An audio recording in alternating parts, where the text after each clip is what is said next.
하나님께서 오늘 저희들에게 주시는 말씀은 누가복음 5장 1절로 11절입니다. 신약 성경 누가복음 5장 1절로 11절 제가 봉독해 드리겠습니다. 무리가 몰려와서 하나님의 말씀을 들을새 예수는 게네사렛 호숫가에 서서 호숫가에 배 두 척이 있는 것을 보시니 어부들은 배에서 나와서 그물을 씻는지라. 예수께서 한 배에 오르시니 그 배는 시몬의 배라. 육지에서 조금 떼기를 청하시고 앉으사 배에서 무리를 가르치시더니 말씀을 마치시고 시몬에게 이르시되 깊은 데로 가서 그물을 내려 고기를 잡으라. 시몬이 대답하여 이르되 선생님, 우리들이 밤이 새도록 수고하였으되 잡은 것이 없지만은 말씀에 의지하여 내가 그물을 내리리이다 하고 그렇게 하니 고기를 잡은 것이 심히 많아 그물이 찢어지는지라. 이에 다른 배에 있는 동무들에게 손짓하여 와서 도와달라 하니 그들이 와서 두 배 채움에 잠기게 되었더라. 시몬 베드로가 이를 보고 예수의 무릎 아래에 엎드려 이르되 주여, 나를 떠나소서, 나는 죄인이로소이다 하니 이는 자기 및 자기와 함께 있는 모든 사람이 고기 잡힌 것으로 말미암아 놀라고 세베대의 아들로서 시몬의 동업자인 야고보와 요한도 놀랐습니다. 예수께서 시몬에게 이르시되 무서워하지 말라. 이제후로는 내가 사람을 취하리라 하시니 그들이 배들을 육지에 대고 모든 것을 버려두고 예수를 따르니라. 하나님의 말씀입니다.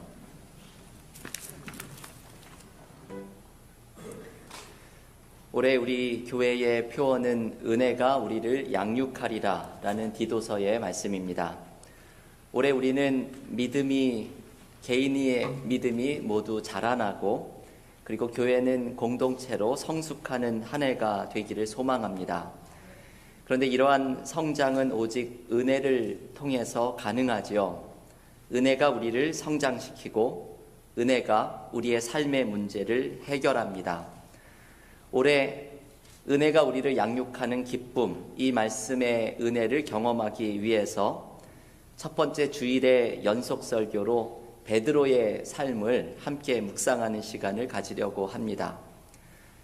베드로는 한마디로 은혜가 그 삶을 이끌었던 사람 중에 한 명이지요.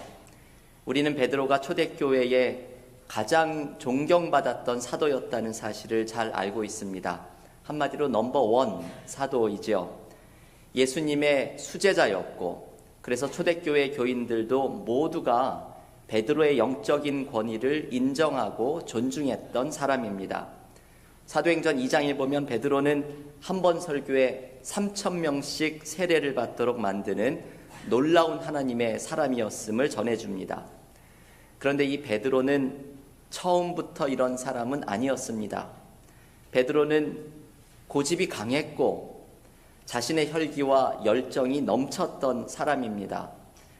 베드로는 예수님의 가장 큰 사랑을 받았지만 주님을 배반하고 고향으로 도망을 갔던 사람이었습니다. 이렇게 허물 많은 베드로를 점점 변화시키고 하나님의 사람으로 세워갔던 것은 바로 은혜입니다. 우리는 베드로를 통해서 이런 생각을 하게 됩니다. 만약에 이렇게 허물이 많은 베드로를 하나님께서 변화시켰다면 부족한 것 투성이인 나도 하나님께서 변화시키고 회복시킬 수 있겠구나. 우리는 이런 생각을 하게 됩니다. 앞으로 10주 동안에 우리는 베드로라는 인물을 묵상할 것입니다. 베드로를 묵상하는 이유는 베드로가 단순히 이 성경책에 있는 죽은 인물이 아니라 우리의 묵상 속에서 생생하게 살아나는 인물로 경험하면서 이 속에서 베드로와 함께 은혜가 우리를 치유하고 은혜가 우리를 성장시키는 기쁨을 함께 경험할 수 있기를 간절히 기원합니다. 베드로의 묵상 첫 번째 시간, 오늘은 복음서에 등장하는 베드로와 예수님이 만나는 첫 번째 장면을 함께 묵상하는 시간을 가지려고 합니다. 이 예수께서 베드로를 만나시는 이 대목은 복음서 마태복음, 마가복음, 누가복음 모두에 기록이 되어 있지만 이 장면의 의미를 가장 극적으로 보여주고 있는 대목은 바로 누가복음의 본문이지요. 본문에 보면 어부였던 베드로는 평소와 다름없이 고기를 잡는 일상의 삶을 살아가고 있었습니다. 한 가지 예수님을 만났던 날의 삶의 모습이 달랐던 것은 평소와는 달리 베드로는 고기를 한 마리도 잡지 못했던 운이 좀 없었던 날이었습니다. 그 외에는 모든 것이 평범한 하루였습니다. 그런데 베드로의 이 평범한 일상의 삶 속으로 예수께서 찾아오십니다. 그러면서 이 주님과의 만남이 베드로의 모든 것을 바꾸어 놓습니다. 저는 오늘의 설교의 제목을 은혜가 찾아오다 라고 정해보았습니다. 앞으로 10번의 베드로 묵상에서 제가 이 은혜라는 단어를 설교의 제목에 꼭 넣으려고 합니다. 오늘의 본문에서는 어느 평범한 하루 베드로에게 예수라는 은혜가 찾아옵니다. 그리고 이 은혜는 베드로의 회복과 치유와 성장의 시작이 됩니다. 오늘 본문에서 베드로에게 찾아왔던 은혜는 세 가지의 중요한 특징을 가지고 있습니다. 첫 번째, 베드로에게 찾아온 은혜는 베드로의 생각을 뒤흔드는 새로움입니다. 우리는 우리의 생각에 갇혀 있을 때가 많이 있지만 항상 하나님은 우리의 갇혀진 생각을 뒤흔들면서 새로운 은혜로 우리를 찾아오십니다. 예수께서 밤새 고기를 잡지 못한 베드로에게 오늘 본문 4절에서 이렇게 말씀을 합니다. 말씀을 마치시고 시몬에게 이르시되 깊은 데로 가서 그물을 내려 고기를 잡으라. 여러분, 이 주님의 말씀을 베드로는 어떻게 생각을 했을까요?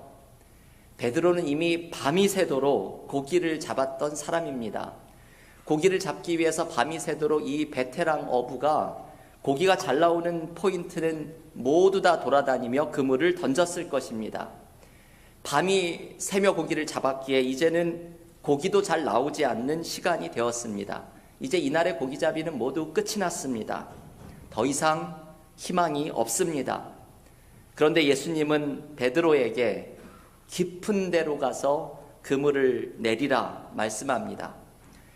예수님은 모든 것이 끝이 난 상황에서 새로운 시작이 있다는 것을 말씀해주고 계시는 것이지요. 여러분, 우리의 꽉 막힌 삶으로 하나님의 새로운 은혜가 찾아옵니다.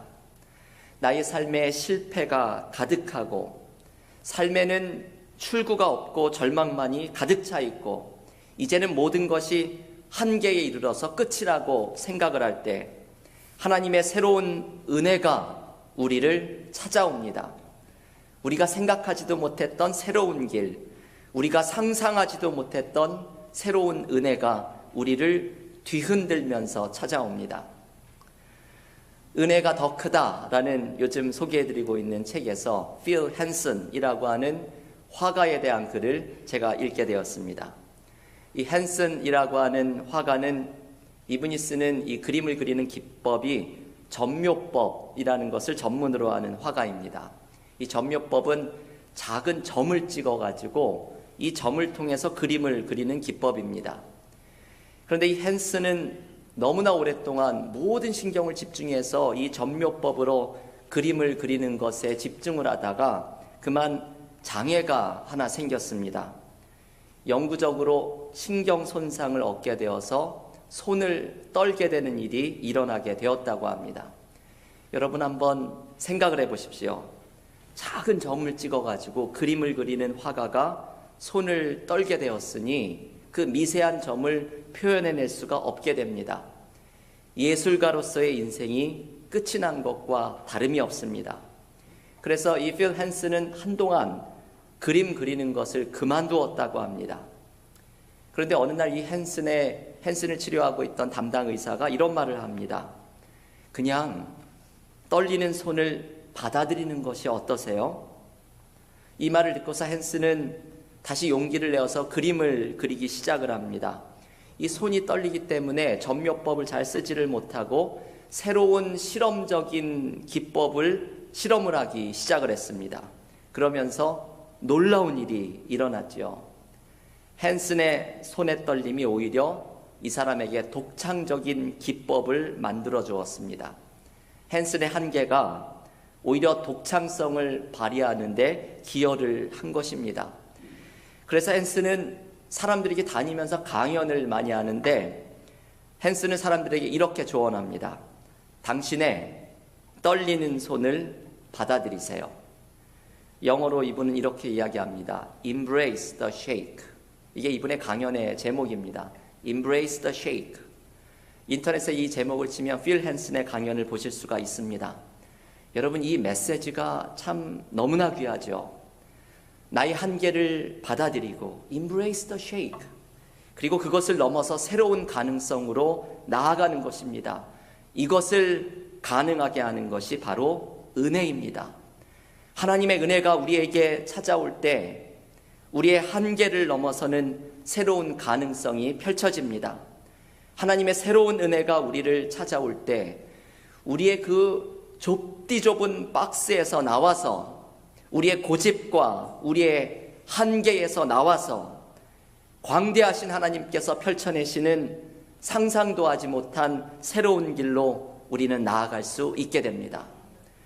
교회 여러분, 올해에 우리의 삶으로 하나님의 새로운 은혜가 찾아올 것입니다. 하나님의 새로운 은혜를 기대하십시오. 우리의 가정에서, 우리의 일터에서, 우리의 자녀들의 삶에서, 우리의 꽉 막힌 삶의 새로운 길을 여시는 하나님의 새로운 은혜를 기대하며 나아가는 복된 한 해가 되기를 간절히 기원합니다. 두 번째, 베드로에게 찾아온 은혜는 베드로로 하여금 죄인임을 고백하도록 만듭니다. 예수님의 말처럼 베드로는 깊은 데로 나아가 그물을 내려서 많은 고기를 잡게 되죠. 이 은혜를 경험한 후에 베드로는 오늘 본문 누가복음 5장 8절에서 이렇게 말씀합니다. 시몬 베드로가 이를 보고 예수의 무릎 아래에 엎드려 이르되 주여 나를 떠나소서 나는 죄인이로소이다. 베드로는 엄청난 은혜를 경험하고 곧바로 주님께 자신이 죄인임을 고백합니다. 여러분, 본래 하나님의 이 강렬한 임재를 경험하게 되면 나의 부끄러운 모습이 느껴지기 마련입니다. 마치 밝은 빛이 우리에게 비춰지면 우리가 숨기고 싶었던 허물과 부족함이 속속들이 드러나는 것과 마찬가지입니다. 제가 참 좋아하는 이야기 하나는 네팔에 여행을 간 한 부부의 짧은 글을 읽었던 이 이야기를 좋아합니다. 어떤 부부가 네팔에 여행을 가서 히말라야의 산들이 보이는 고요한 호수에서 노를 저으며 배를 타고 있었습니다. 햇빛은 눈부시게 빛이 나고 저 멀리 히말라야의 영롱한 눈 덮인 산이 보이고 그 산이 호수 위에 비춰져서 그 위를 부부가 카누를 타고서 노를 저으면서 고요한 호수를 배를 젓다가 갑자기 부인이 이렇게 말을 하였습니다. 여보, 이젠 우리 죄 짓지 맙시다. 이 말이 좀 뜬금없이 들리죠. 아름다운 호수에서 노를 젓다가 여보, 이제 죄 짓지 맙시다. 이 말이 뜬금없이 들리지만 저는 이 말이 너무나 이해가 됩니다. 은혜의 경험이 우리를 죄인임을 깨닫게 만듭니다. 우리가 어느 순간 하나님의 임재를 느끼게 되면 내가 얼마나 하나님이 가까이 하시기에 부족한 죄인이고 부족한 사람임을 발견하게 됩니다. 그래서 베드로가 예수님에게 주여 나를 떠나소서 나는 죄인이로소이다 고백했던 것이지요. 은혜가 찾아오면 우리의 죄를 발견하게 됩니다. 그런데 여러분, 바로 이 죄를 발견하게 되는 건 사실은 이것이 바로 은혜입니다. 우리는 내가 죄인이라는 것을 느끼지 못하며 살아갈 때가 많이 있습니다. 어떤 분은 교회에 나오시면 너무 불편하다고 말씀하죠. 왜 그렇게 교회만 나오면 죄인이라고 이야기하는지, 목사는 그렇게 죄인이라는 설교를 많이 하는지, 나는 그렇게 경우 없는 삶을 살아가지 않았는데 왜 그렇게 교회만 나오면 죄인이라고 하는지 모르겠다고 말씀하는 분이 있습니다. 우리는 내가 죄인인 것을 모르고 살아갈 때가 많이 있습니다. 죄인인 줄을 모르기 때문에 회개할 줄도 모르고 하나님께 나아갈 줄도 모릅니다. 하지만 하나님의 은혜가 우리를 찾아오면 내가 죄인임을 깨닫도록 만듭니다. 내가 죄인임을 느끼게 되는 것이 바로 은혜입니다. 왜냐하면 내가 죄인인 것을 느껴야 내가 죄를 해결하고 내가 죄를 해결해야 우리는 거룩하신 하나님 앞으로 완전하게 나아갈 수 있기 때문입니다. 교우 여러분, 우리는 이 죄의 문제 때문에 영적인 성장이 막혀 있습니다. 올해의 은혜로 우리가 성장을 해야 하는데 언제나 이 죄의 문제가 우리의 영적인 성장을 가로막습니다. 20세기의 유명한 유대인 철학자인 마르틴 부버라는 사람은 우리는 신의 일식 시대를 살아가고 있다고 말을 합니다. 여러분 잘 아시는 것처럼 일식은 태양을 달이 가로막고 있는 현상이지요. 마르틴 부버는 태양을 하나님이라고 비유하고 달을 죄라고 비유하면서 이 태양이라는 하나님을 죄라는 달이 막고 있어서 우리는 태양빛을 경험하고 있지 못하고 강조합니다. 우리가 태양빛을 온전히 받으면서 식물이 태양빛 안에 자라나는 것처럼 우리가 은혜 안에 성장하기 위해서는 태양을 막고 있는 죄를 걷어내야 합니다. 이것은 은혜로 가능합니다. 은혜가 우리로 죄인이라는 사실을 깨닫도록 만들고 은혜가 우리로 죄의 문제를 해결하고 이 은혜가 어떻게 죄의 문제를 해결하는지 우리는 앞으로 계속 묵상하게 될 것입니다. 은혜가 죄를 해결하며 우리를 하나님 앞으로 나아가게 합니다. 은혜가 찾아올 때 죄의 문제를 해결함을 기억하면서 우리 모두의 삶이 은혜로 회복되는 축복을 누리기를 간절히 기원합니다. 마지막 세 번째로 오늘 베드로에게 찾아온 이 은혜, 베드로에게 은혜가 찾아오면서 일어나는 마지막 모습은 새로운 삶의 소명을 발견하는 것입니다. 오늘 본문 누가복음 5장 10절의 중간에서 예수께서 이렇게 말씀하십니다. 시몬에게 이르시되 무서워하지 말라. 이제후로는 내가 사람을 취하리라. 베드로에게 주시는 주님의 부르심이지요. 고기를 낚는 어부였던 베드로에게 이제는 사람을 낚는 어부가 될 것이다. 네가 이제 사람을 살리는 사람이 될 것이다. 예수께서는 베드로에게 새로운 소명을 주십니다. 은혜가 우리의 삶으로 찾아오면 우리에게는 이 새로운 부르심, 새로운 삶이 우리의 삶 속에 시작됩니다. 한국에서 목회 상담을 가르치는 정태기 교수라는 분이 내면 세계의 치유라는 책을 썼습니다. 한국에서 아주 많이 팔린 책입니다. 이분의 책에서 얼굴이 바뀐 한 청년의 이야기가 소개됩니다.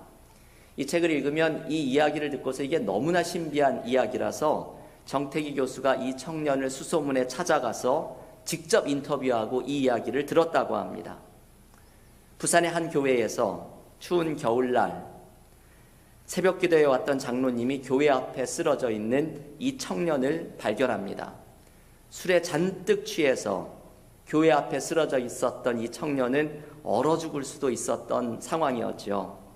맥박이 아주 희미해서 이 장로님이 술 냄새가 진동하는 이 청년을 업어서 교회에 데리고 들어가서 교인들이 사랑으로 이 청년을 돌보아 주었습니다.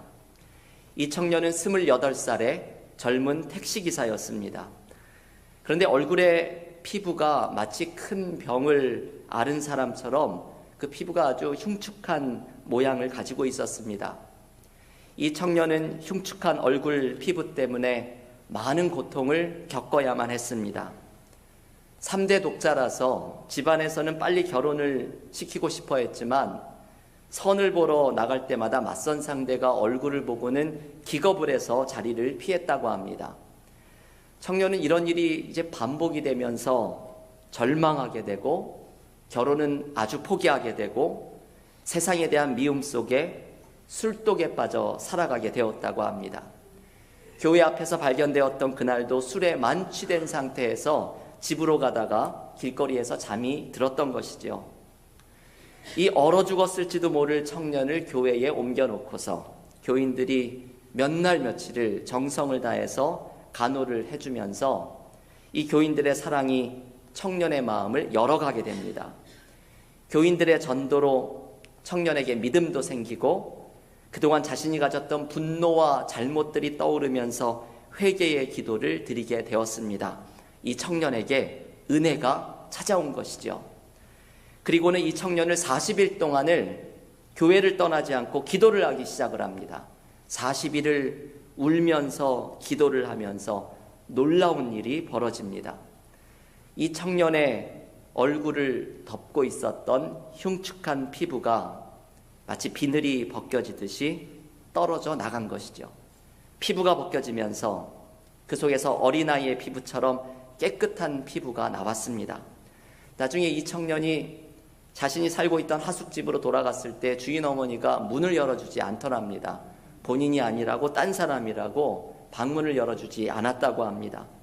정태기 교수는 이 청년을 직접 찾아가서 이 이야기를 듣고 이것을 책에서 소개하면서 예수님을 만나서 신비한 체험을 하고 삶이 변화된 사람은 이 청년 말고도 끝이 없이 수많은 이야기가 있다. 이야기를 마칩니다. 여러분, 이 이야기는 참 신기한 이야기이죠. 특별한 이야기입니다. 하지만 사실 우리 모두는 이러한 신비한 은혜를 경험한 사람들입니다. 얼굴의 꺼풀이 벗겨지는 것만이 신비한 것이 아니라 우리의 죄의 꺼풀이 벗겨지는 것, 욕심의 꺼풀, 미움의 꺼풀이 벗겨져 나가는 것, 이것 또한 신비한 일입니다. 주님을 만나면 우리에게 이러한 새로운 삶이 시작됩니다. 은혜가 우리를 새로운 부르심으로, 새로운 삶으로 우리를 초대하며 우리를 이끌어갑니다. 앞으로 여러분 베드로의 묵상에서 오늘 받은 이 부르심이 베드로를 어떻게 은혜 가운데 변화시켜 가는지 우리는 계속해서 묵상하게 될 것입니다. 교우 여러분, 오늘 베드로 묵상 첫 번째 시간에 베드로에게 찾아온 은혜를 함께 묵상하였습니다. 베드로처럼 여러분의 삶 속으로, 우리의 삶 속으로 하나님의 새로운 은혜가 찾아옵니다. 새로운 은혜가 우리의 삶에 찾아올 때 우리의 꽉 막힌 현실 속에 하나님께서 열어가시는 새로운 길을 경험하게 될 것입니다. 은혜가 찾아오면 우리의 죄의 문제가 드러납니다. 은혜 가운데 내가 죄인이라는 것을 깨닫고 은혜가 나의 죄의 문제를 해결하면서 우리는 성장하게 됩니다. 은혜가 우리에게 찾아올 때 우리는 새로운 소명, 새로운 삶을 향해 나아가게 됩니다. 죄의 꺼풀, 욕심의 꺼풀, 미움의 꺼풀이 벗겨지고 우리에게 시작되는 새로운 삶을 은혜 가운데 경험하는 믿음의 교우들이 되십시오. 오늘 예수님을 만난 베드로처럼 은혜가 우리를 찾아오는 기쁨을 경험하는 믿음의 교우들이 될 수 있기를 주님의 이름으로 간절히 축원합니다. 기도하겠습니다.